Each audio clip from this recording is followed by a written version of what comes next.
So dear students, आज हम बात करने जा रहे हैं फिजिक्स के एक बहुत ही शुरुआती चैप्टर के बारे में, जो है डायमेंशनल एनालिसिस। तो सबसे पहले आज इस वीडियो लेक्चर में हम समझने की कोशिश करेंगे कि डायमेंशनल एनालिसिस या किसी फिजिकल क्वांटिटी का जो डायमेंशन होता है वो क्या होता है। ठीक है, तो चलिए देखते हैं। सबसे पहले हम बात करते हैं फिजिकल क्वांटिटीज पे। ठीक है, हालांकि मैं बस इसमें फिजिकल क्वांटिटी का एक छोटा सा आपको डेफिनेशन बताने जाऊंगा, क्योंकि ये फिजिकल क्वांटिटी काफ़ी फिलोसफिकल चीज़ है। ठीक है, तो हम उतने गर्त में नहीं जाएंगे, उतनी गहराई में नहीं जाएंगे। इस पर मैं एक सेपरेट वीडियो लेक्चर डेवलप करूंगा जिसमें बताऊंगा कि फिजिकल क्वांटिटी को चयनित करने की बेसिक क्राइटेरियाज क्या है।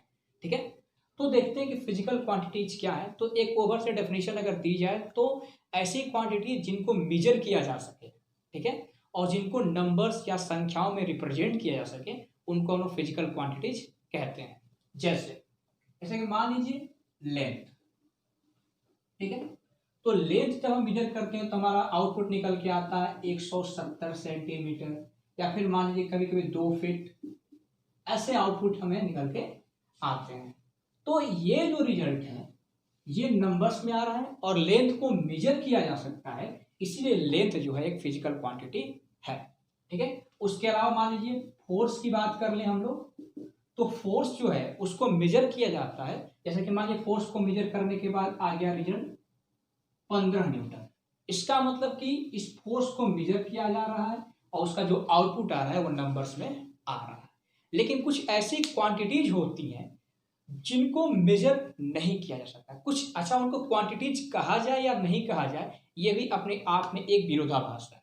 ठीक है, तो हमें समझना चाहिए कि कुछ ऐसे गुण होते हैं, कुछ ऐसे एट्रीब्यूट्स होते हैं जिनको मेजर किया जा सकता है, और जाहिर सी बात है कि अगर मेजर किया जाएगा तो नंबर्स में रिप्रेजेंट किया जाएगा, तो उनको हम लोग कहते हैं फिजिकल क्वांटिटीज। ठीक है, लेकिन एक मैं आपको थोड़ी सी समस्या बता रहा हूं कि देखिए IQ, किसी इंसान का जो IQ है वो मेजर किया जाता है और उसे नंबर में भी रिप्रेजेंट किया जाता है। जैसे कि आपने सुना होगा कि आइंस्टाइन का IQ इतना था या फिर न्यूटन का IQ इतना था। तो IQ को मेजर तो किया जा रहा है और नंबर में भी रिप्रेजेंट किया जा रहा है, इसके बावजूद IQ को फिजिकल क्वांटिटी नहीं माना जाता।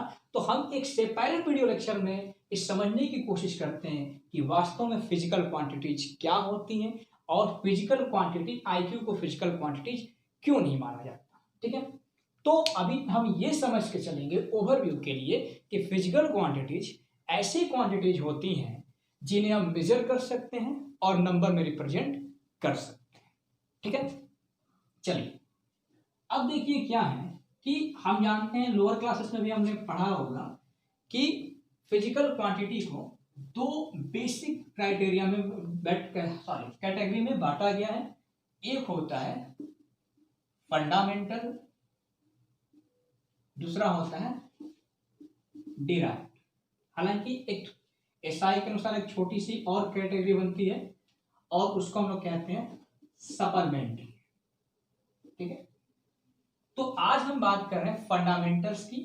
तो जो फंडामेंटल फिजिकल क्वांटिटीज होती हैं वो पहली होती है लेंथ, उसके बाद मास। इसके साथ हम एक स्टैंडर्ड सिंबल भी यूज करते जाएंगे। लेंथ के लिए कैपिटल M, मास के लिए कैपिटल M, टाइम के लिए तीसरी होती है टाइम, उसके लिए हम करेंगे T, और इसके बाद होती है आपकी इलेक्ट्रिक करंट,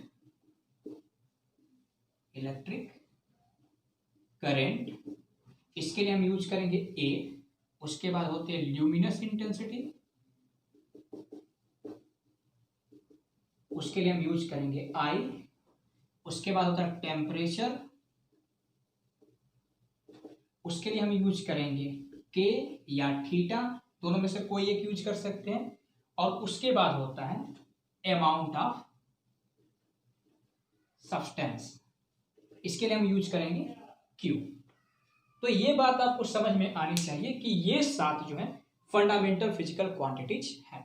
ठीक है, इसके अलावा बाकी जितने भी गुण, जितने भी एट्रीब्यूट्स जो मापे जा सकते हैं और इन 7 में से नहीं है, उनको हम डिराइव में रखते हैं। हालांकि एक छोटी सी कैटेगरी सप्लीमेंट्री की भी है ये मेजरमेंट का चूंकि हिस्सा है, तो इन सातों के अलावा जो बचेंगी वो या तो डिराइव होंगी या तो सप्लीमेंट्री होंगी। अच्छा, डिराइव फिजिकल क्वांटिटी का एक जो बेसिक डेफिनेशन दी जाती है वो ये दी जाती है कि डिराइव फिजिकल क्वांटिटीज ऐसी क्वांटिटीज होती हैं जिनको फंडामेंटल फिजिकल क्वांटिटी के टर्म में रिप्रेजेंट किया जा सकता है। इसको जरा समझने की कोशिश करते हैं। हालांकि ये सिंबल आप लोग थोड़ा नोट कर लीजिए, इसको आगे जरूरत पड़ेगी। ओके, चलिए शुरू करते हैं।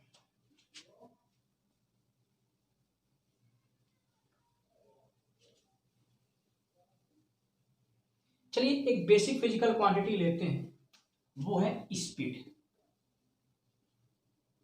क्योंकि स्पीड को मेजर भी किया जाता है, नंबर्स में भी रिप्रेजेंट किया जाता है, तो स्पीड फिजिकल क्वांटिटी तो बिल्कुल होगी। लेकिन क्या स्पीड फंडामेंटल फिजिकल क्वांटिटी है? बिल्कुल नहीं है, क्योंकि हमने फंडामेंटल फिजिकल क्वांटिटी की जो सात फंडामेंटल फिजिकल क्वांटिटी का जो लिस्ट बनाया था उसमें स्पीड नहीं आता है। तो जाहिर सी बात है स्पीड एक डिराइव फिजिकल क्वांटिटी है। अब इसको समझते हैं कि स्पीड इक्वल टू होता है डिस्टेंस ओवर टाइम। तो देखने समझने की कोशिश करते हैं कि डिस्टेंस इज इक्वल, जो डिस्टेंस होता है वो एक तरीके का लेंथ होता है और टाइम को हम लोग टाइम लिख सकते हैं। तो ये देखिए जो स्पीड है उसको हमने फंडामेंटल फिजिकल क्वांटिटी के टर्म में रिप्रेजेंट कर दिया। कैसे? क्योंकि लेंथ भी फंडामेंटल फिजिकल क्वांटिटी है और टाइम भी फंडामेंटल फिजिकल क्वांटिटी है। तो यानी कि हम डिराइव फिजिकल क्वांटिटीज को, किसी भी डिराइव फिजिकल क्वांटिटी को फंडामेंटल फिजिकल क्वांटिटी के टर्म्स में रिप्रेजेंट कर सकते हैं। जैसे कि मान लीजिए हम बात करें चार्ज की, ठीक है, तो चार्ज इज इक्वल टू होता है आपका करेंट इनटू टाइम। तो आपका जो करंट होता है, इलेक्ट्रिक करंट, वो फंडामेंटल फिजिकल क्वांटिटी है और टाइम भी फंडामेंटल फिजिकल क्वांटिटी है। तो चार्ज इन दो फिजिकल क्वांटिटी पर डिपेंड कर रहा है। इसका मतलब कि ये जो है एक डिराइव फिजिकल क्वांटिटी है। एक चीज और नोट करने वाली है कि मान लीजिए कि हम एरिया की अगर बात करें तो एरिया इज इक्वल टू होता है लेंथ इनटू ब्रेथ, ठीक है, यानी लंबाई गुणे चौड़ाई।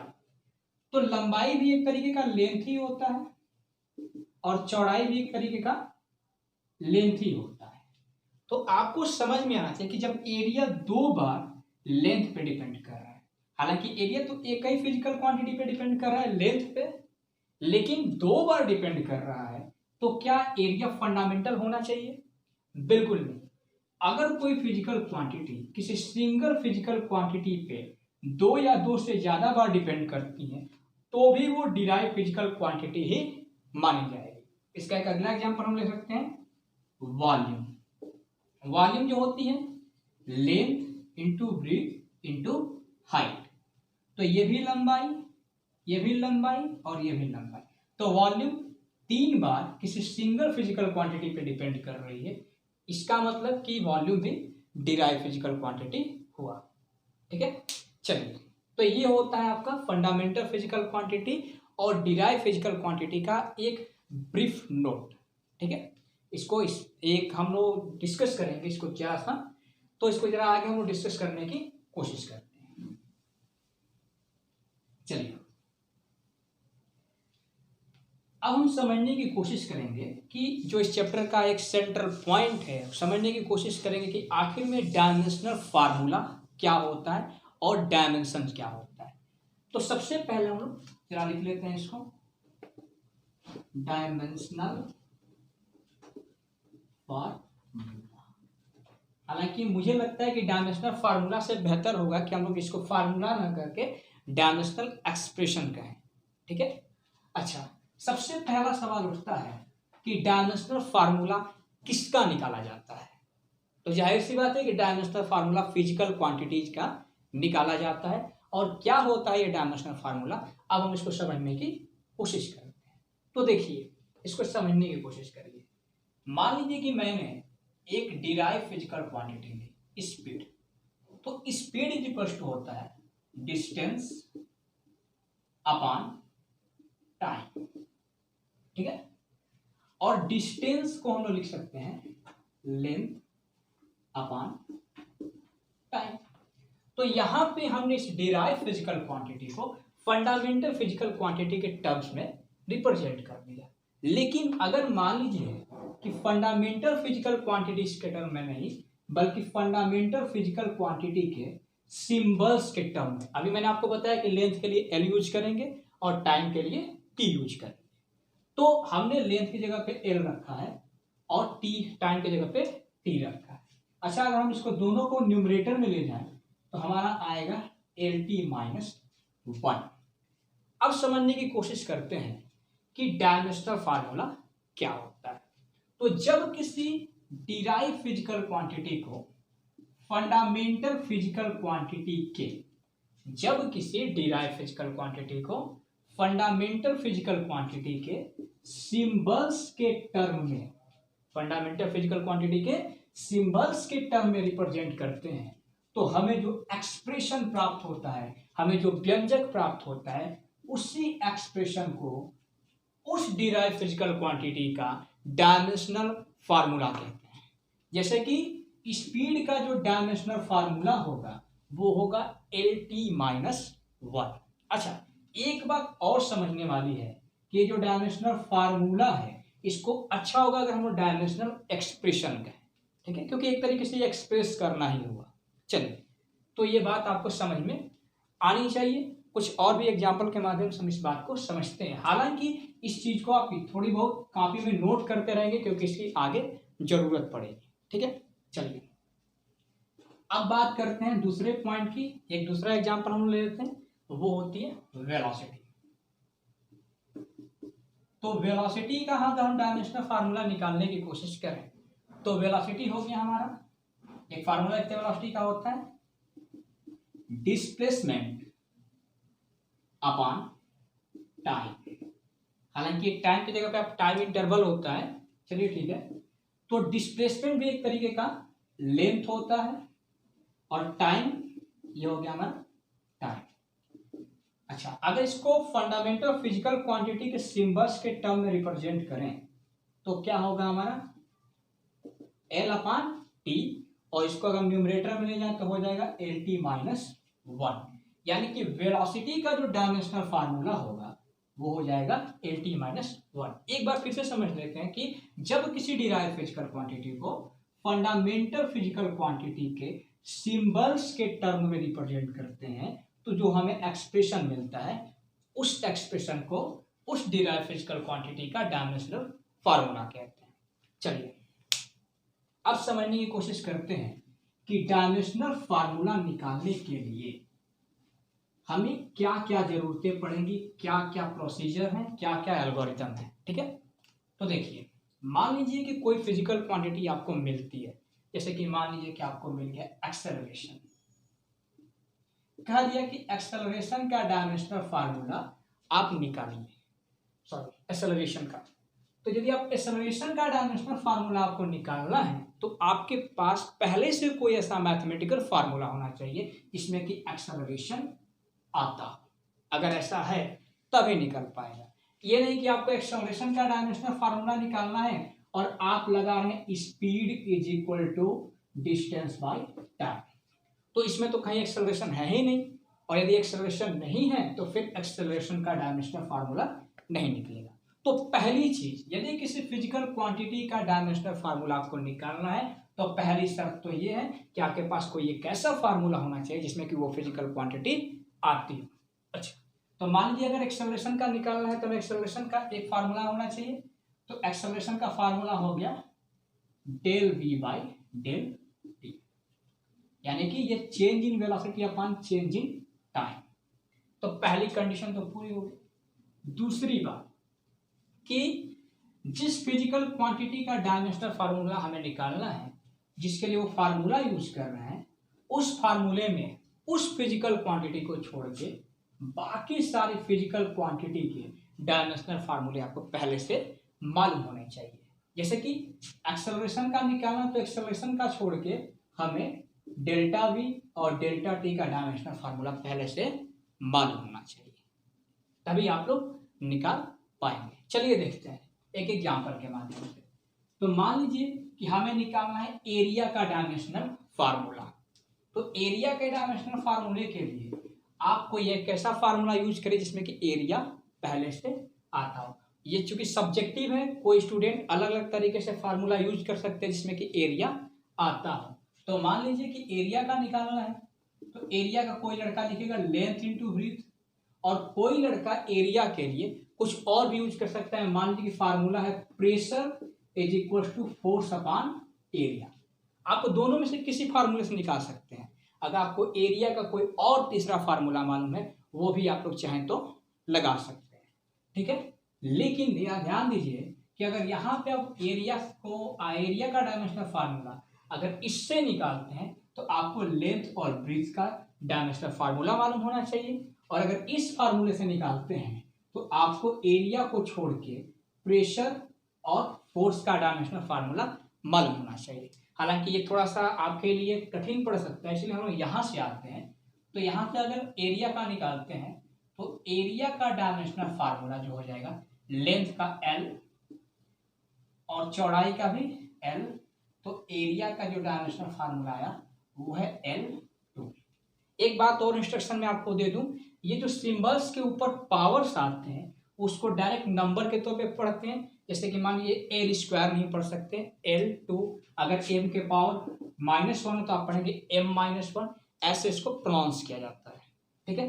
अच्छा, मान लेते हैं कि अगर एरिया का आप इस फार्मूले से निकालते तो भी आप पहले एरिया को आइसोलेट करते और उसके बाद रखते हैं, तो एरिया आइसोलेट हो जाता है, फोर्स अपॉन आपका प्रेशर। फिर फोर्स का डायमेंशनल फार्मूला रखते हैं MLT-2, फिर प्रेशर का रखते हैं डिनोमिनेटर में।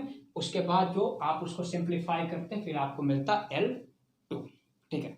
तो इस एल्गोरिथम के थ्रू हम किसी भी फिजिकल क्वांटिटी का डायमेंशनल फार्मूला निकालते हैं। हालांकि देखिए, किसी भी चीज को याद करना इसको मैं आपको सजेस्ट नहीं कर सकता, लेकिन क्या होता है कि यदि आप चीजें करते जाते हैं तो शुरुआत के जो डायमेंशंस हैं आपको याद रह जाएं तो याद करना बुरा भी नहीं है। अगर आपको याद रह जाते हैं तो और भी अच्छी चीज है, ठीक है। तो कुछ निकालते हैं, जाहिर सी बात है। अभी हमने लेंथ का स्पीड का, वेलोसिटी का, एरिया का और वॉल्यूम का डायमेंशनल फार्मूला सीख लिया है, ठीक है। अब देखते हैं, एक क्वेश्चन आपके दिमाग में ये होगी कि सर फिजिक्स में इतने सारे फार्मूले हैं और हम अभी पहला चैप्टर स्टार्ट कर रहे हैं, तो फिर हमें सारे फार्मूले कैसे मालूम होंगे। तो आपको सारे डायमेंशनल फार्मूले मालूम होने की जरूरत नहीं है, आपको ये समझने की जरूरत है कि आपको डायमेंशन निकालने आ रहा है कि नहीं आ रहा है। आगे चैप्टर पढ़ते जाएंगे, जब फार्मूले आपको मालूम होते जाएंगे तो फिर आप वहां पे उनको निकालने की कोशिश करिएगा। इस चैप्टर का जो मेन मोटो है वो ये समझने में है कि हमें डायमेंशनल फार्मूला कैसे निकाला जाता है, ठीक है। जैसे समझने की कोशिश करते हैं कि मान लीजिए अचानक से कोई पूछ दे आपसे कि बताइए कि परमिटिविटी जो होती है वैक्यूम की, एप्सिलॉन नॉट, इसका डायमेंशनल फार्मूला बताइए। अब ये चूंकि 12th का पहला चैप्टर का फिजिकल क्वांटिटी है, ये आपने पढ़ा भी नहीं है, ठीक है, तो कैसे निकाल पाएंगे। तो इसमें परेशान होने की कोई जरूरत नहीं है, जब आप फार्मूले पढ़ लेंगे तो आपको निकालने आ जाएगा। पहले तो आपको ये सीखना है कि डायमेंशनल फार्मूला कैसे निकालते हैं। चलिए, अब एक बात मैं आपको और बताऊं, ध्यान से सुनिएगा कि मान लीजिए कि एक क्वांटिटी है, जैसे कि मान लीजिए वेलोसिटी होगी और इसको हम लोग बोलते हैं final velocity minus initial velocity is equal to, मान लेते हैं हम लोग x है।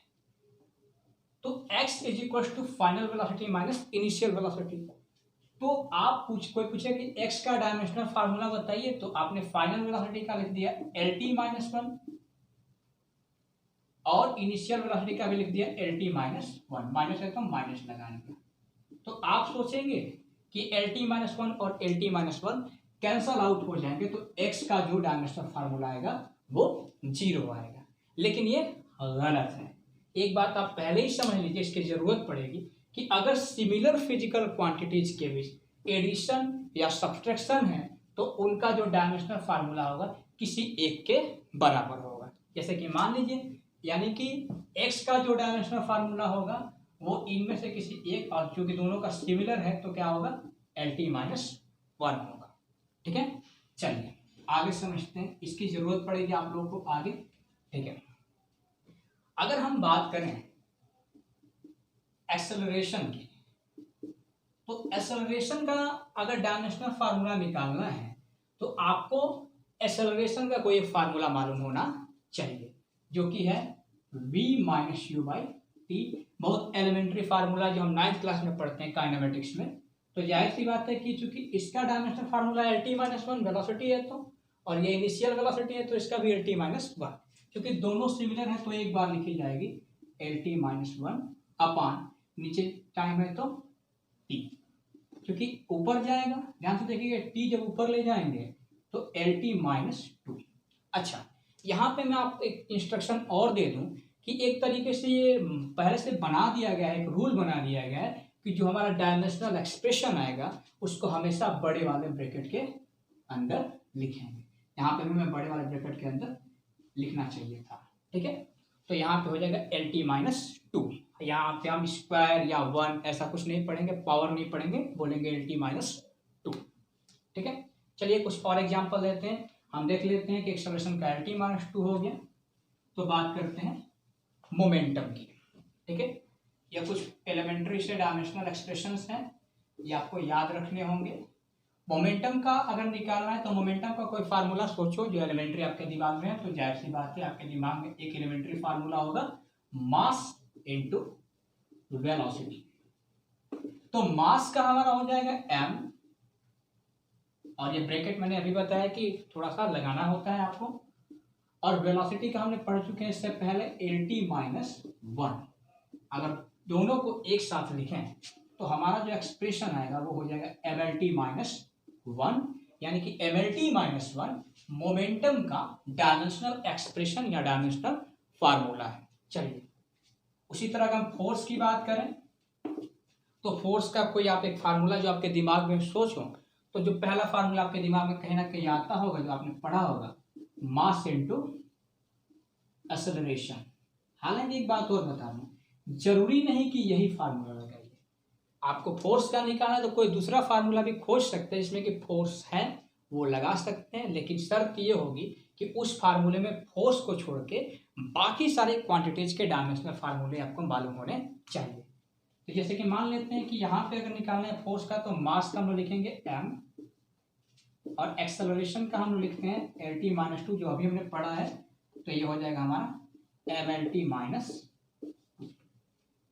अगर आप दूसरे फार्मूले से फोर्स का निकालना चाहते थे तो फोर्स का हो जाएगा change in momentum upon change in time. और अगर इससे हम करने की कोशिश करें तो चेंज इन मोमेंटम, चूंकि final momentum minus initial momentum का जो डायमेंशनल एक्सप्रेशन होगा वो मोमेंटम के डायमेंशनल एक्सप्रेशन के बराबर होगा। और मोमेंटम का हमने पढ़ा है यहाँ पे M L T minus one, क्योंकि इसको ब्रैकेट के अंदर लिखते हैं, और टाइम का टी। ये टी जो नीचे पावर वन है, ऊपर जाएगा तो पावर वन माइनस वन हो जाएगा, तो दोनों मिलकर माइनस टू बना देंगे। तो एफ का हो जाएगा M L T minus two. और आप देख सकते हैं कि यहाँ पे भी M L T minus two है, यहाँ पे भी M L T minus two है। तो कुछ जल्दी जल्दी फार्मूले आपको अपनी जो किताब में, जो टेक्स्ट बुक में दिए गए हैं, उनको निकालने की कोशिश करिए और मेमोराइज करने की कोशिश करिए, ठीक है। चलिए, तो ऐसे हम डायमेंशनल फार्मूले निकालते हैं। चलिए, इस सिलसिले में हम थोड़ा आगे देखेंगे, डायमेंशन की कुछ बारीकियां समझेंगे कि उसकी सटलिटीज क्या है, बारीकियां क्या है, ठीक है। तो समझते हैं, और एक एग्जांपल से पहले समझते हैं कि मान लीजिए कि आपके पास पूछ देगा कि साइन थीटा का डायमेंशनल फार्मूला बताइए। तो शुरुआत में मैंने आपको बोला था कि डायमेंशनल फार्मूला जो होता है वो फिजिकल क्वांटिटीज का निकाला जाता है, जिनको मेजर किया जा सके। तो क्या साइन थीटा फिजिकल क्वांटिटीज है? हालांकि एक व्यापक बहस होंगी इस पे कभी एक सेपरेट वीडियो लेक्चर में, लेकिन यहाँ पे हम निकालने की कोशिश करते हैं। अगर साइन थीटा का निकालना है तो साइन थीटा का कोई एक ऐसा फार्मूला बताओ जिसमें साइन थीटा आता हो। तो आप बोल सकते हैं साइन थीटा इक्वल टू होता है परपेंडिकुलर अपॉन हाइपोटेनस। तो जाहिर सी बात है कि अगर इससे साइन थीटा का डायमेंशनल फार्मूला निकालना है तो परपेंडिकुलर हाइपोटेनस के डायमेंशनल एक्सप्रेशन रखने होंगे।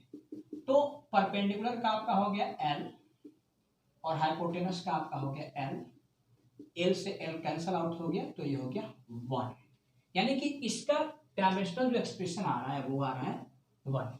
इसका मतलब कि जो साइन थीटा होता है उसका डायमेंशनल एक्सप्रेशन 1 होता है। यानी कि कहेंगे कि जो साइन थीटा है वो एक तरीके से डायमेंशन लेस क्वांटिटी है, इसकी कोई डायमेंशन नहीं होती। आप चाहें तो इसके जगह पे M0, L0, T0 भी लिख सकते हैं। हालांकि और भी फंडामेंटल क्वांटिटीज आगे बढ़ा सकते हैं, जैसे कि मानिए मसलन बढ़ा सकते हैं आप लोग A⁴ जो करंट को रिप्रेजेंट करेगा, लेकिन आमतौर पे हम लोग 3 ही लिखते हैं। ठीक है। अच्छा, ऐसी क्वांटिटी जिनका कोई डायमेंशनल फार्मूला नहीं होता, 1 होता है, उसको हम लोग डायमेंशन लेस फिजिकल क्वांटिटीज कहते हैं। जैसे कि मान लीजिए साइन थीटा हो गया, तो जाहिर सी बात है कि कोई भी ट्रिग्नोमेट्रिकल रेशियो जैसे कि tan थीटा, cot थीटा, वो भी 2 साइड का रेशियो होती है। तो जितनी भी ट्रिग्नोमेट्रिकल रेशियोज होंगी उनके जो डायमेंशनल एक्सप्रेशंस होंगे वो 1 होंगे, उन सबको डायमेंशन लेस क्वांटिटीज कहा जाएगा। चलिए एक दूसरा मैं एग्जांपल आपके सामने लेता हूं पाई का, कि पाई क्या है। लोअर क्लासेस में जब मेंसुरेशन पढ़ रहे होते हैं उस समय बताया जाता है किसी सर्किल के सर्क्यूमफेरेंस और डायमीटर का जो रेशियो होता है उससे हम लोग पाई से डिनोट करते हैं। ठीक है, काफी हिस्ट्री रही है पाई को लेके, लेकिन फिलहाल हम उसमें नहीं जाएंगे। हम बात करेंगे पाई का डायमेंशनल फार्मूला क्या होगा। तो पाई इक्वल टू होता है circumference of a circle upon diameter of a circle. तो सर्कमफेरेंस एक तरीके की लेंथ होती है, और लेंथ है तो चूंकि इसका डायमेंशनल फार्मूला L, और डायमीटर भी एक तरीके की लेंथ होती है, तो लेंथ है तो उसका भी डायमेंशनल फार्मूला L। तो L से L कैंसल आउट, ये हो गया 1। इसका मतलब कि पाई भी एक तरीके का डायमेंशन लेस क्वांटिटी है। ठीक है, तो कुछ क्वांटिटीज के फिजिकल क्वांटिटीज के डायमेंशनल फार्मूले हो सकते हैं, कुछ फिजिकल क्वांटिटी के डायमेंशनल फार्मूले नहीं हो सकते। जिनके डायमेंशनल फार्मूले नहीं होते उनको हम लोग डायमेंशन लेस फिजिकल क्वांटिटीज कहते हैं।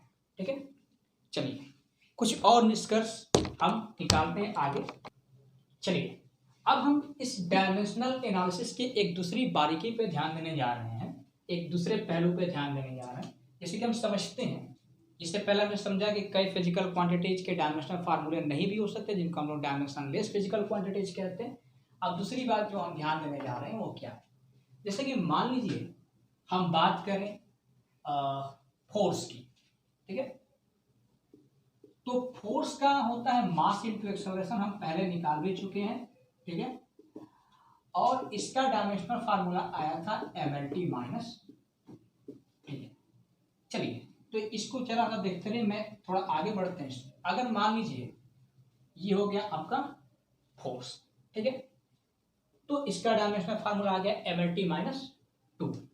तो क्या कुछ और भी फिजिकल क्वांटिटी है जिसका mLT माइनस 2 हो सकता है? सवाल ये है कि क्या 2 या 2 से ज्यादा फिजिकल क्वांटिटी के डायमेंशनल फार्मूले सेम भी हो सकते हैं क्या? ठीक है, तो बिल्कुल हो सकते हैं, उसको आपको देखने की जरूरत है। फोर्स हो गया, या हम फोर्स की जगह पर दूसरा एग्जांपल ले लेते हैं। मान लीजिए कि हम बात करते हैं वर्क की। ठीक है, तो वर्क इक्वल टू होता है फोर्स इनटू डिस्प्लेसमेंट। ठीक है, तो अगर वर्क का डायमेंशनल फोर्स का डायमेंशनल फार्मूला रखे हैं तो mLT माइनस 2 और डिस्प्लेसमेंट लेंथ है तो m, तो इसका मतलब हो गया कि mL2T माइनस 2, ये हो गया हमारा वर्क का डायमेंशनल फार्मूला। अच्छा, अब आगे देखते हैं, जब हम टार्क का देखते हैं तो टार्क का जो फार्मूला होता है वो होता है आपका फोर्स इनटू डिस्टेंस। हालांकि डिस्टेंस नहीं होता है, लेकिन आप लोग इसको डिस्टेंस की तरह ही होता है। तो फोर्स का हो जाएगा हमारा mLT माइनस 2, और ये जो डिस्टेंस हो गया इसका हो जाएगा m। हालांकि एक बात बता दूं, ये डिस्टेंस नहीं होता है, ये आपके ध्यान में होना चाहिए, लेकिन डिस्टेंस के सिमिलर ही होता है जो रेडियस होती है। ठीक है, तो ये हो जाएगा mL2T माइनस 2। इस उदाहरण से हम ये देखते हैं कि 2 या 2 से ज्यादा फिजिकल क्वांटिटीज के डायमेंशनल फार्मूले जो होंगे वो सेम भी हो सकते हैं। ये बात आपको ध्यान रखनी चाहिए। इससे पहले हम चूंकि मैं आपको कई पेयर्स बताऊंगा अगले वीडियो लेक्चर में, जिसमें कि आपको ढेर सारी फिजिकल क्वांटिटी जिनके डायमेंशन सेम होंगे उनके बारे में मैं चर्चा करूंगा। ठीक है, जैसे कि अभी हमने देखा कि साइन थीटा के डायमेंशन और पाई के डायमेंशन सेम थे, इसका भी 1 और इसका भी 1। तो चलिए मिलेंगे अगले वीडियो लेक्चर में, आज के लिए इतना ही। Thank you.